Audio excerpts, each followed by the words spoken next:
Glória a Deus, mais uma quarta-feira, mais um culto abençoado que o Senhor reservou para a gente aprender.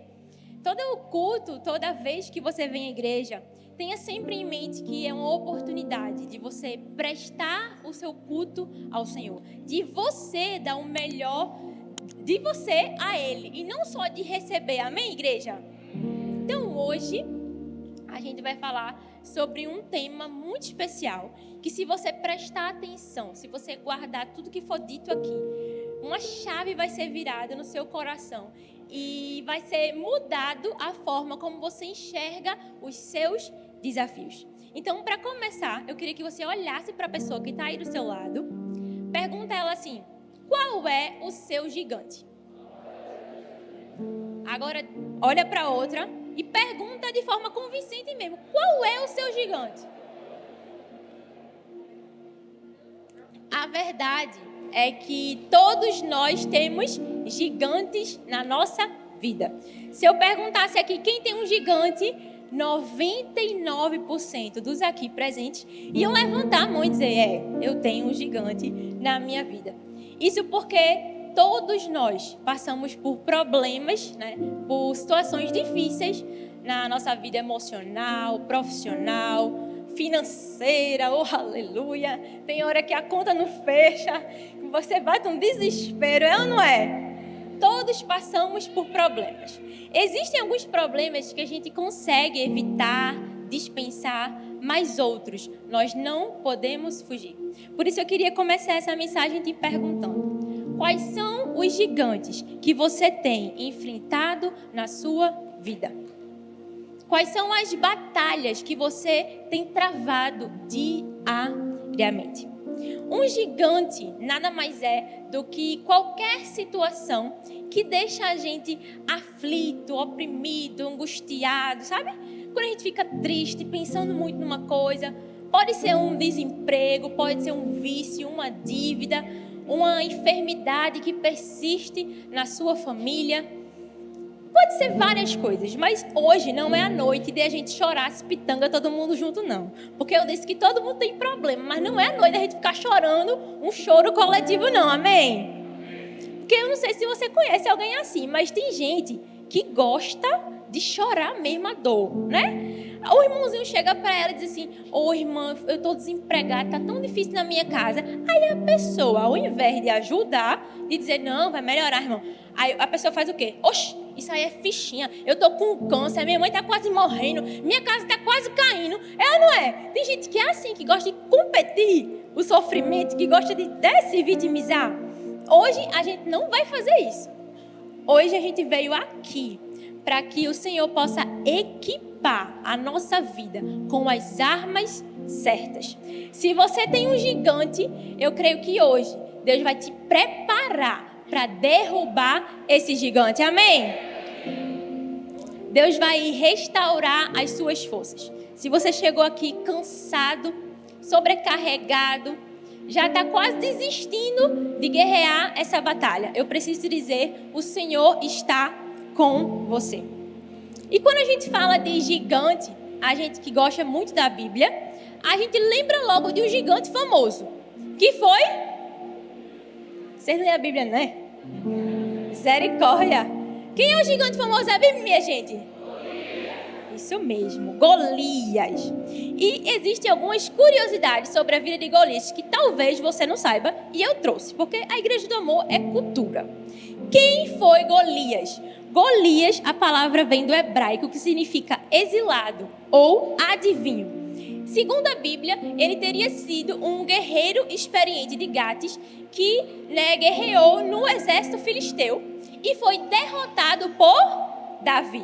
Davi era só um menininho e conseguiu derrotar um gigante, Golias, com só um badoque. A Bíblia fala que com uma funda, Davi derrubou Golias. Qual era a altura de Golias? Eu avisei que era cultura, minha gente. Então, vários dados.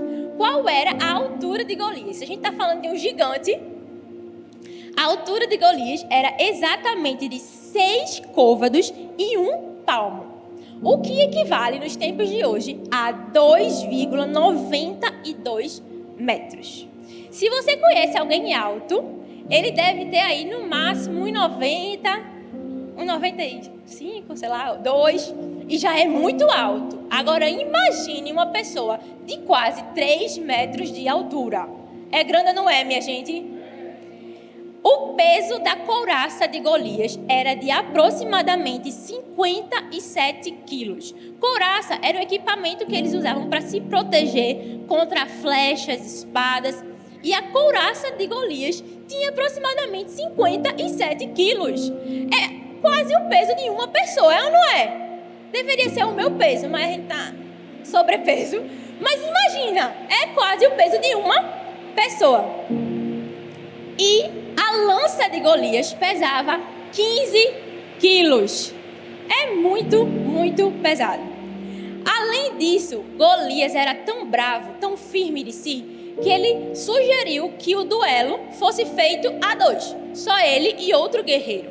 Porque naquela época eles entendiam que um duelo a 2 era o duelo dos campeões. Eles entendiam que não era só uma pessoa contra a outra, mas eram os deuses a quem elas serviam guerreando ali naquele lugar. Então Golias não queria saber quem iria enfrentar ele, porque ele tinha certeza da vitória. Por que, Belém, tu está me falando todas essas informações? Porque eu quero que você entenda que talvez o seu gigante tenha o dobro do seu tamanho, tenha o dobro do seu peso, mas ele não é páreo para o seu Deus. Você não entendeu? Talvez o seu gigante tenha muito mais peso que você, muito mais arma, muito mais poder, mas ele não é páreo perto do seu Deus, amém?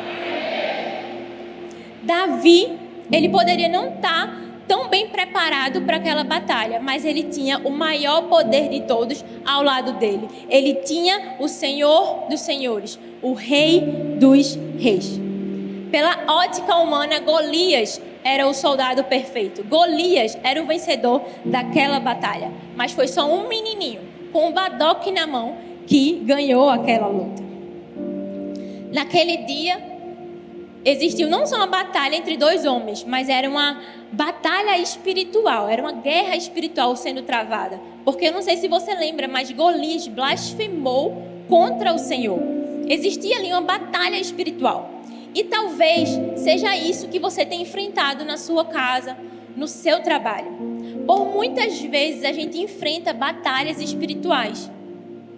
Algumas vezes as coisas dão errado, a gente está meio que embaraçado e não está entendendo. Mas quando a gente pede discernimento ao Senhor, não é? A gente consegue entender que ali é uma batalha espiritual sendo travada.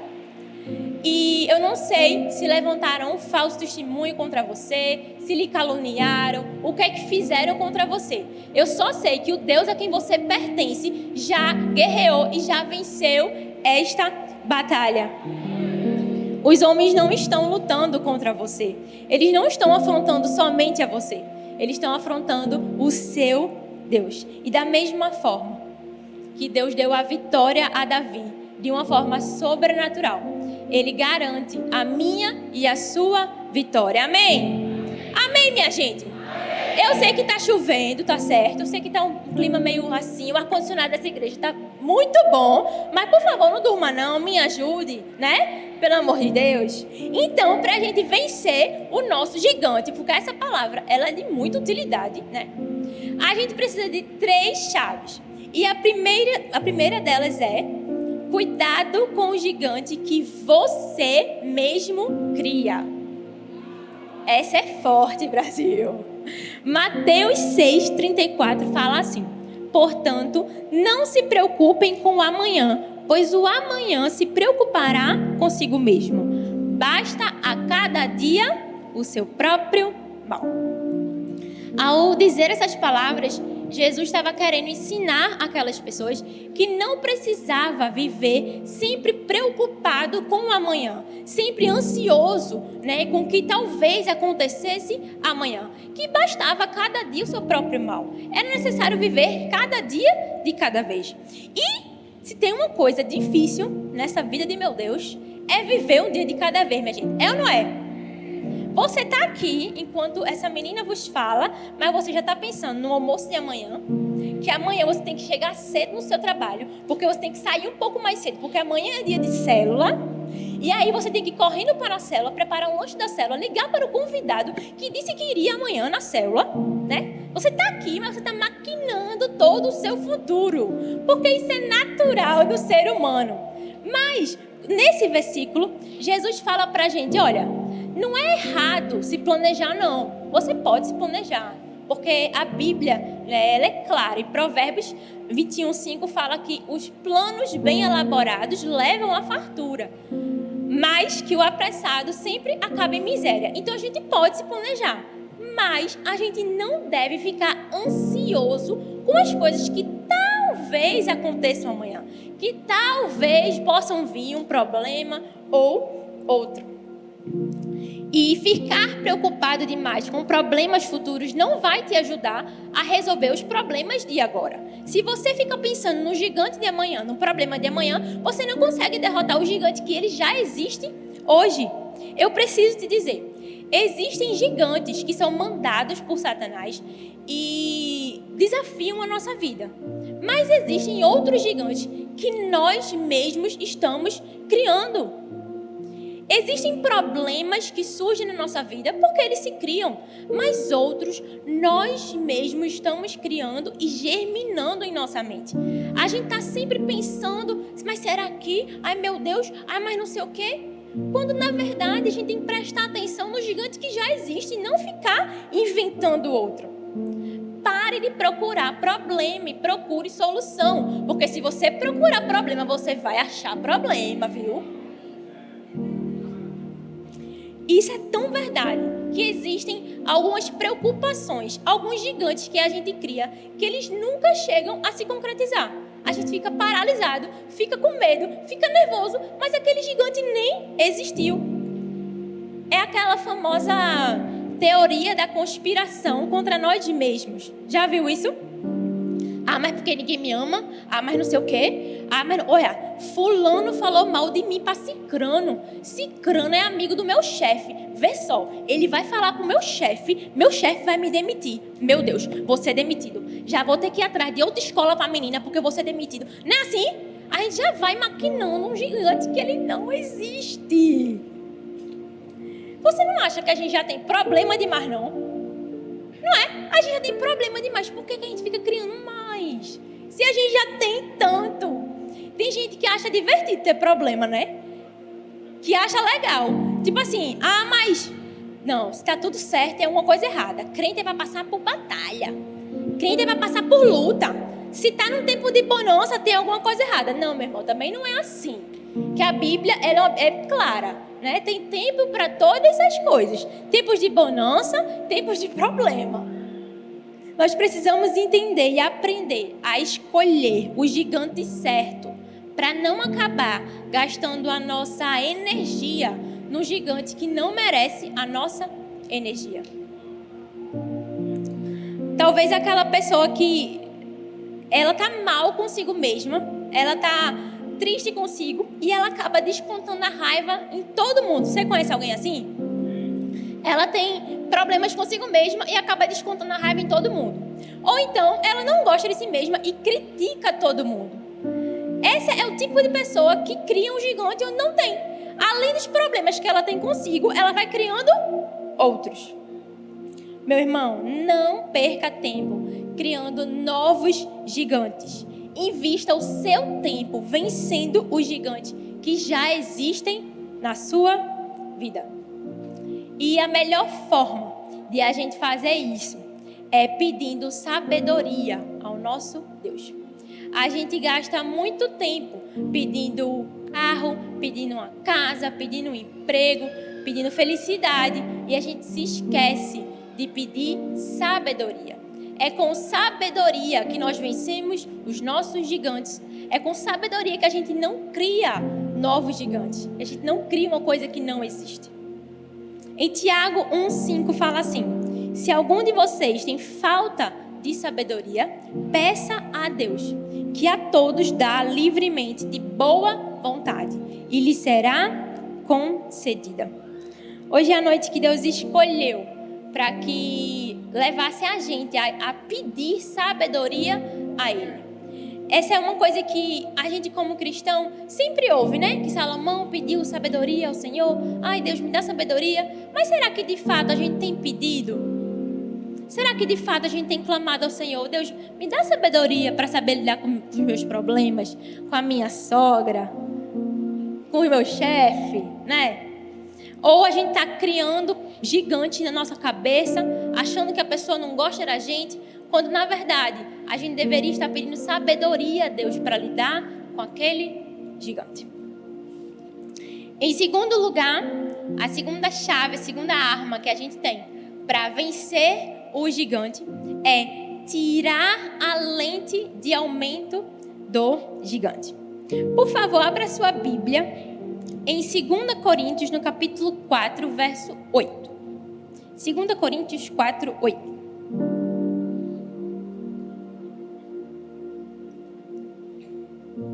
Esse é um texto que, se você puder marcar, se não esquecer, é uma chave preciosa que o apóstolo Paulo deixou para a gente.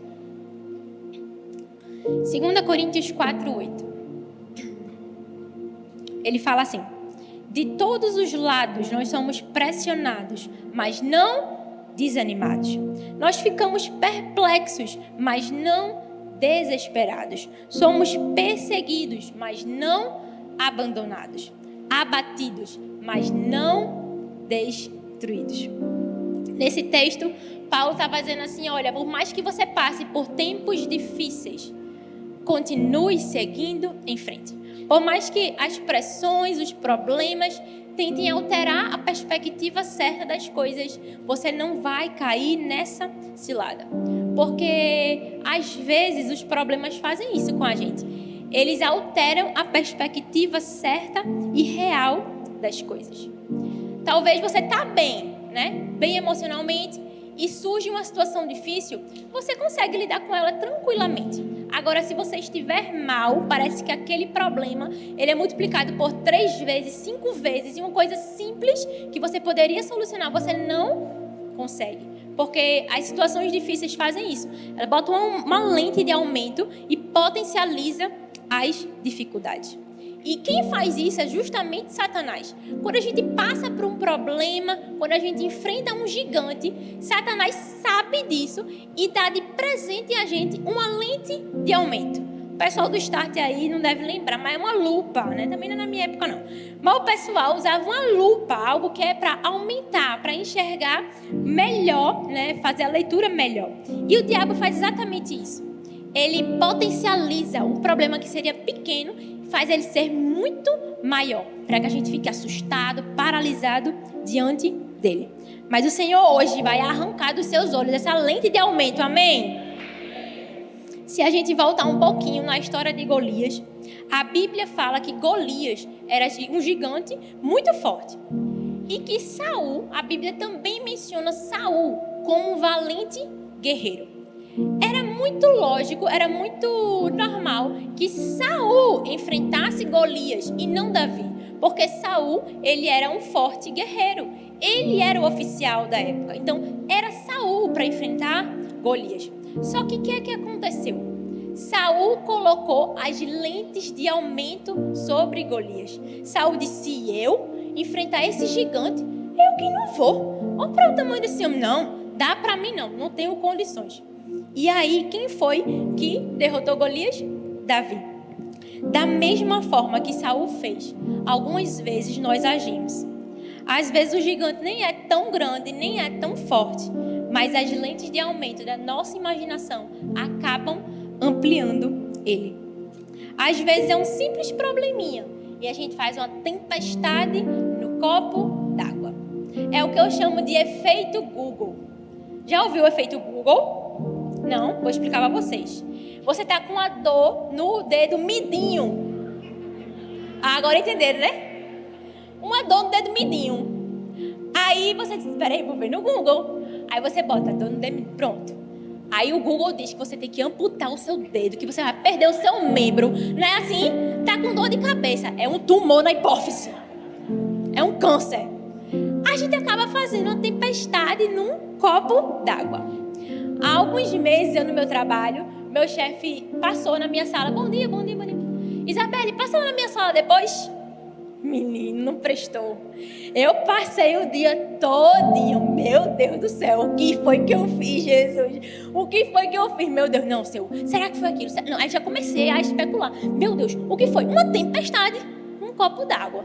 Quando eu cheguei lá, não era nada. Era só para alterar um fluxo, ajeitar um negócio, me perguntar um negócio. Pronto, simples, acabou. Mas a gente tem essa tendência, né? De gerar uma tempestade onde não existe.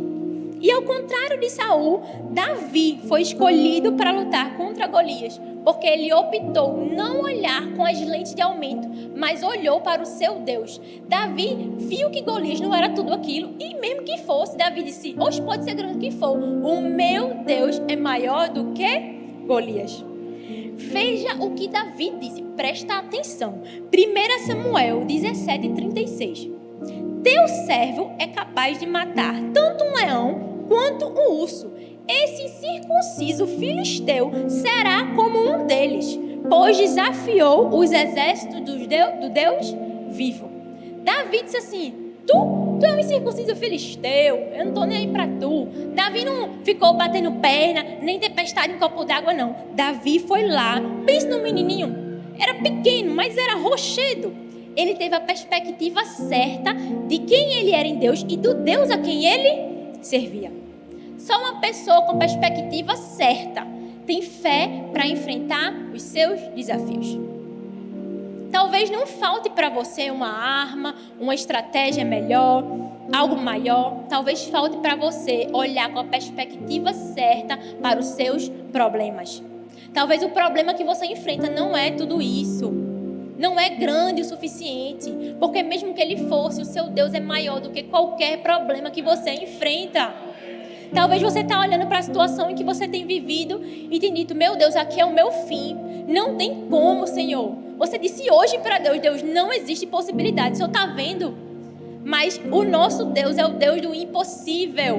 É um versículo, pode parecer clichê, mas é a verdade. O nosso Deus pode todas as coisas. Eu não sei qual é a sua limitação, qual é a sua impossibilidade. O seu Deus é maior do que tudo isso.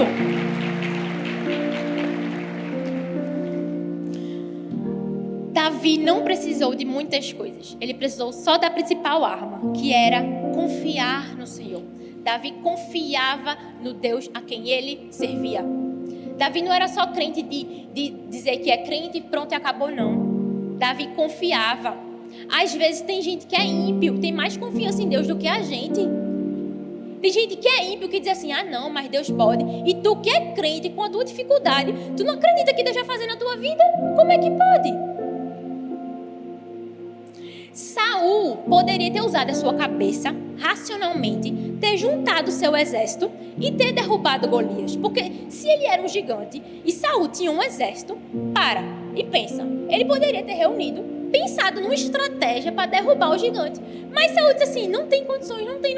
É muito grande, não tem condições para mim. Mas Davi, com um badoque, derrubou Golias. Me diga, não é a arma, não é a estratégia, é em quem a gente confia. E existe algo mais poderoso que a gente consegue aprender com Davi nesse versículo. É que as palavras têm poder. Essa frase todo mundo diz pra gente, né? É muito conhecida no nosso meio. As palavras têm poder, cuidado, as palavras têm poder. Só que às vezes a gente esquece disso. Se você for ler em 1 Samuel, você não vai encontrar Davi chamando Golias em nenhum momento de gigante. Davi nem menciona que Golias era um gigante. Como é que Davi chamava Golias? De incircunciso filisteu. Davi poderia ter agido com medo, poderia ter se retraído, ter dito, eu sou pequeno, não tenho condições, ele é um gigante. Mas Davi usou as suas palavras para declarar vida, para declarar que ele iria vencer. A mesma coisa, eu e você precisamos fazer. Quantas batalhas a gente não teria ganhado se a gente usasse as palavras certas? Às vezes é um marido que ainda não se converteu, né? Um familiar que ainda não se converteu. E ao invés de você declarar vida sobre a vida dele, você só murmura, você só reclama. Talvez é um emprego que você quer mudar, mas você não consegue nem agradecer pelo que você tem. Você reclama todo santo dia do seu emprego. Nós temos que aprender a declarar as verdades de Deus ao nosso respeito. Elas são como flechas, palavras são como flechas. Nunca as despreze. As palavras de Davi foram tão positivas, tão animadoras em relação à vitória contra Golias, que Saul mandou chamar ele. Saul disse: não é possível que esse menino está dizendo que vai vencer Golias. Não tem cabimento. E aí quando Saul chama Davi, Davi fala assim, 1 Samuel 17:32. Ninguém se preocupe por causa desse filisteu. O seu servo vai lutar contra ele. O uso adequado das palavras é uma arma poderosíssima, é uma estratégia muito poderosa. As palavras, elas podem levar ânimo, as palavras podem levar conforto, conhecimento, entusiasmo. Mas lembre-se, tem que ser as palavras certas. Meu convite para você é que você saia daqui declarando palavras de vida sobre o seu gigante. Declarando palavras de vida sobre o problema que você está. Que você não vai permanecer na forma que você está.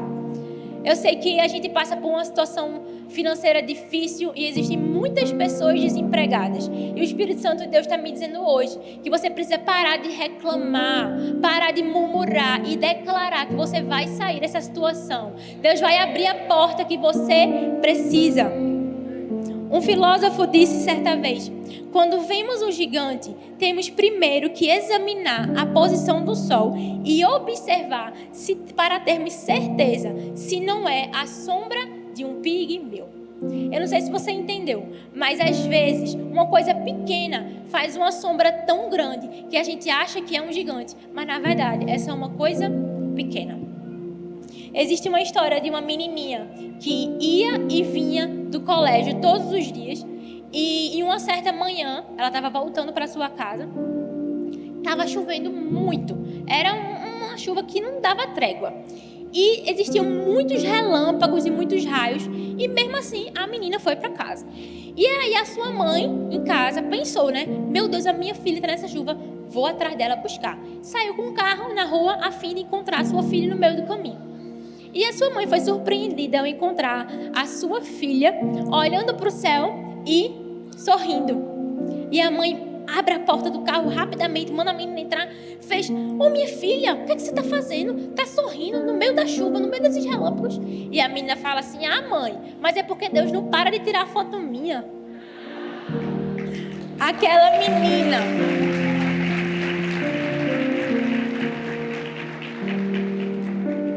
menina entendeu o que muitas vezes a gente não entende, que é enxergar o lado bom das coisas, enxergar que o nosso Deus ainda está no controle. E em último lugar, para que a gente vença os nossos gigantes, elimine o medo se você quiser vencer o gigante. Salmo 27:1 fala assim: o Senhor é a minha luz e a minha salvação. De quem terei medo? O Senhor é o meu forte refúgio. Repete comigo: forte refúgio. De quem terei medo? Para e pensa comigo.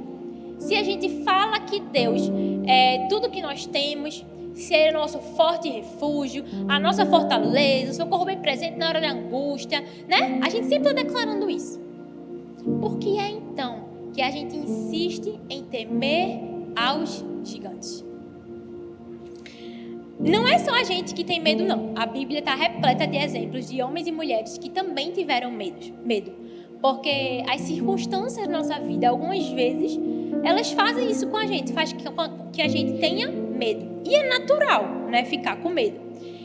Só que a gente pode reagir ao medo de duas formas. A primeira delas, ou a gente deixa que o medo domine a nossa vida, ou a gente entrega esse medo, essa aflição ao Senhor. As pessoas que se deixaram dominar pelo medo na Bíblia fracassaram, caíram em pecado e foram destruídas. Mas aquelas que entregaram ao Senhor o seu medo receberam a vitória. Quando você estiver com medo, lembre-se, Deus é muito maior e está cuidando de você. Peça coragem a Deus e confie no seu amor. Salmo 34:4 fala assim: Busquei o Senhor e Ele me respondeu. Livrou-me de todos os meus temores. A Bíblia, ela não é alheia ao medo. Ela sempre menciona sobre medo. E ela fala sobre 2 tipos de medo. O primeiro medo é um medo que deve ser incentivado e encorajado. Espera aí que eu vou lhe explicar. E o segundo tipo de medo é o que deve ser erradicado do nosso meio. O primeiro tipo é o do temor ao Senhor. É um tipo de medo que, na verdade, não é aquele medo que assusta a gente, mas é um temor reverencial por quem Deus é, pelos atributos de Deus. Quando a Bíblia fala de temor ao Senhor, ela está dizendo que não é para ter medo de Deus, assustadoramente, mas para respeitá-lo por quem Ele é. Mas o segundo tipo de medo, e esse sim, é o que a gente tem que lutar contra, é o espírito de medo. Ele é mencionado lá em Timóteo, 2 Timóteo 1:7, quando fala assim: porque Deus não nos deu o espírito de medo, né, o espírito de covardia, mas de poder, amor e de moderação. É esse tipo de medo que a gente precisa eliminar. Só que o que infelizmente acontece é que o espírito de medo, ele toma a nossa vida quando a gente está diante de um desafio, né? Quando a gente tem uma prova de um concurso, quando a gente tem uma porta de trabalho que parece tão difícil, tão concorrida, né? Ou uma adversidade na nossa família, a gente fica com medo, a gente fica assustado e o espírito de medo vem nos atormentar. Mas a gente precisa vencer esse espírito. E o único jeito de vencê-lo é confiando no amor do Senhor. Se a gente confiar e se apegar que o nosso Deus está com a gente não vai temer. Em 1 João 4,18 fala assim: no amor não há medo. Antes, o perfeito amor lança fora o medo, porque o medo envolve castigo. E quem tem medo não está aperfeiçoado no amor. É por isso que para vencer os medos, né, os nossos dramas, as nossas dores, a gente precisa estar agarrado no amor do Senhor. E por entender que nós somos humanos, que a gente sente medo, Deus espalhou um encorajamento contra o medo em toda a Bíblia. Presta bem atenção.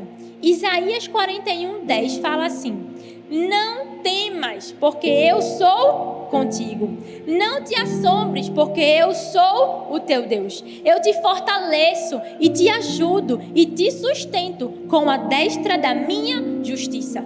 Deus está dizendo para você: eu não quero saber o que você está enfrentando. Sou eu quem te fortaleço. Sou eu quem te apoio. Sou eu que estou com você. Não é doença, não é desemprego, não é enfermidade, nada. É páreo para o nosso Deus. Em Daniel 10:12, o anjo do Senhor encoraja Daniel, dizendo: então me disse, não temas, Daniel, porque desde o primeiro dia em que aplicaste o teu coração a compreender e humilhar-te perante o teu Deus, são ouvidas as tuas palavras, e por causa das tuas palavras eu vim. O Senhor Jesus mandou um anjo ir até Daniel para dizer: Daniel, não precisa ter medo. Eu tenho visto desde o primeiro dia que você tem se aplicado a mim, que você tem buscado a conhecer, a se dedicar. Deus tem visto você se esforçando na obra dele, para abrir a sua célula, para evangelizar no seu trabalho. Deus tem visto e por isso ele manda te dizer: não tenha medo. Sou eu quem estou com você. Em Mateus 10:31, Jesus fala: portanto, não tenham medo. Vocês valem muito mais do que muitos pardais. Essas frases, esses versículos são várias formas que Deus separou na Bíblia para encorajar a gente, para dizer a gente: olha, você não precisa ter medo. Imagina se Davi, depois de tudo que ele disse para Golias, que era incircunciso, que ele ia perder, se Davi chegasse lá e amarelasse na hora, se ele perdesse. Só que o que acontece é justamente isso na nossa vida. Às vezes a gente fica paralisado por conta do medo. Só que Davi foi até o fim, porque ele sabia que o Senhor estava com ele. E o mesmo Deus que estava com Davi está com você. A gente declarou aqui que o Deus de ontem é o mesmo hoje e o será para sempre. O nosso Deus é o campeão. Não tem gigante nenhum que fique diante dos seus pés. Salmo 56:11 fala assim: em Deus ponho a minha confiança e não terei medo. Que me pode fazer um simples homem? A gente precisa dessa mesma certeza, essa mesma convicção que a gente pode confiar no amor do Senhor. E se você sentir medo diante de um desafio, diante de um problema, meu conselho é: vai com medo mesmo. Se a gente sentir medo porque é natural, vai com medo mesmo. Eu estou aqui com medo mesmo. É assim que se vai. Confiar em Deus é uma recusa de se entregar ao medo. É voltar-se a Deus mesmo nos tempos de escuridão e confiar que Ele vai consertar as coisas. É normal sentir medo, é normal ficar assustado diante dos desafios, mas a gente precisa permanecer confiando no Senhor. Em Jesus, nós temos esperança até nos momentos mais difíceis e assustadores da nossa vida. Um provérbio alemão fala assim: o medo faz o lobo maior do que ele realmente é. Não só a lente de aumento, como a gente viu no tópico 2, mas às vezes o medo faz com que o gigante pareça ser maior do que ele realmente é. Eu realmente quero convidar você a confiar no Senhor. Nada do que eu diga aqui, nada do que a gente possa falar aqui na igreja, no seu líder de célula, na cadeira do amor, nada vai se comparar a sua integral confiança no Senhor. É a sua confiança nele, a sua dedicação a Ele que vai fazer vencer esse gigante. Existe uma história de um camundongo que ele tinha muito medo de um gato. E o mágico viu o camundongo com medo do gato. E o mágico fez assim: não tem problema, camundongo, eu vou transformar você em um gato. E aí o camundongo foi transformado em gato. Quando ele virou um gato, ele ficou com medo do cachorro. Aí o mágico fez: tá, tudo certo, eu vou te transformar em um cachorro. Aí ele transformou em um cachorro. Quando o camundongo, que era gato, que virou cachorro, quando virou cachorro, ele ficou com medo dos caçadores. E aí o mágico, a essa altura, disse: eu não vou te transformar mais em nada, porque você só tem uma coragem de um camundongo. Aquele camundongo virou um cachorro, mas ele só tinha coragem de um camundongo. A gente precisa ter coragem de um valente, de um filho de Deus. Você é filho de Deus, co-herdeiro com Cristo. O que é que você vai temer? Se você é filho de Deus, se você é co-herdeiro com Jesus, se você pertence a Ele, o que é que você vai temer? Isso aqui não é privilégio de quem é crente, não, mas é a palavra que declara sobre nós. Se nós somos filhos, a gente está com Deus, a gente vai vencer as batalhas, amém? Fica de pé no seu lugar. Hoje eu tenho certeza que você entendeu que não existe gigante, não existe problema maior do que o seu Deus. Meu convite para você é que você feche seus olhos, que você nesse momento possa orar ao Senhor, possa dizer a Ele com a franqueza do seu coração: Deus, eu estou com medo, eu estou realmente angustiado com esse problema, com esse gigante, mas Pai, eu quero agora entregar esse problema ao Senhor. Eu quero entregar esse gigante a Ti. Eu quero te dizer, Deus, que eu confio no Teu amor. Eu confio naquilo que o Senhor tem para mim. Sabe, quando eu me formei há 5 anos atrás, eu enfrentei um medo muito grande. Quando a gente se forma, a gente fica naquela agonia, né? Meu Deus, vou ficar sem emprego, estou desempregada. E na minha universidade, a maioria das pessoas da minha turma iam seguir a carreira acadêmica, iam fazer mestrado.